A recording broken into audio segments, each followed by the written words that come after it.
శివలింగంపై కాలు పెట్టిన భక్తుడు, కాని మహాశివుడే మెచ్చిన గొప్ప భక్తుడు. ఆయనెవరో తెలుసా? తిన్నా అనే ఒక వేటగాడు, శాస్త్రాలు తెలియని ఒక అమాయక భక్తుడు. ఇది ఆంధ్రప్రదేశ్లోని శ్రీకాళహస్తికి చెందిన భక్త కన్నప్ప కథ.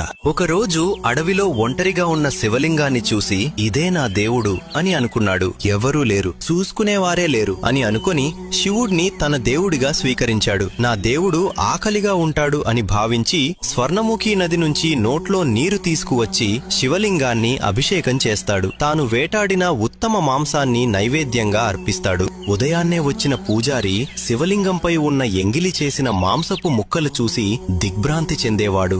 ఎవరో అపవిత్రమైన పూజ చేస్తున్నారని బాధపడుతూ మహాదేవుడిని ప్రార్థించేవాడు. ఆ రాత్రి పూజారి కలలో శివుడు దర్శనమిచ్చి, రేపు దాక్కుని చూసి నిజమైన భక్తి ఏంటో తెలుసుకో అన్నాడు. మరుసటి రాత్రి పూజారి దాక్కుని చూస్తుండగా కన్నప్ప శివలింగం ముందు తాను ఎంగిలి చేసిన మాంసపు ముక్కలు అర్పిస్తూ భక్తితో తన పూజను ప్రారంభించాడు. అప్పుడే శివలింగం కుడి కన్ను నుంచి రక్తం కారడం మొదలైంది. కన్నప్ప భయంతో ఆతృతతో ఔషధ మూలికలు పెట్టిన ప్రయోజనం లేకపోయింది. వెంటనే కన్నుకి బదులు కన్ను ఇవ్వాలనే నిర్ణయంతో తన కుడి కన్నును తీసి శివలింగంపై అమర్చాడు. అద్భుతంగా రక్తం ఆగిపోయింది. అయితే వెంటనే ఎడమ కన్ను నుంచి కూడా రక్తం కారడం మొదలైంది. తన మరో కన్నును కూడా అర్పించాలంటే ఎక్కడ పెట్టాలో ఎలా తెలుసుకోవాలి? అందుకే తన కాలు శివలింగంపై పెట్టి స్థానం గుర్తుపెట్టుకుని రెండో కన్నును కూడా అర్పించాడు. ఆ పరమ త్యాగం, ఆ పరమ భక్తి చూసి పూజారి ఆశ్చర్యంతో అలా చూస్తూ నిలిచిపోయాడు. ఆ క్షణమే